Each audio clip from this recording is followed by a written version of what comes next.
জায়গাটা থেকে আমি হেঁটে যাচ্ছি। এই জায়গাটায় ছোটবেলায় অনেক আসতাম আসলে ভয়ের কারণে, যে আমি আসলে কতটা ভয় পেতে পারি। এখানে গল্পটা এরকম ছিল, একটা কাঁঠাল গাছ আছে। এই কাঁঠাল গাছে নাকি রাত 12টার দিকে রক্ত পড়ে। মাঝে মাঝে আমি আসতাম এখানে, যে আসলে আসলে কি রক্ত পড়ে কিনা। তো আসলে ব্যাপারটা গুজব ছিল, আমি আপনাদের একটু দেখাবো। আসলে জায়গাটা একটু অন্ধকার টাইপের, দেখতে ভয় ভয় লাগে, ঠিক আছে।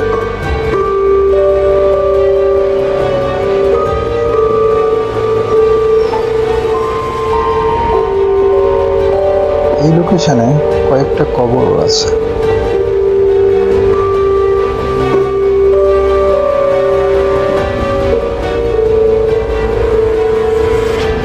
সেই রক্ত পড়া কাঁঠাল গাছটা ঠিক এখানেই ছিল।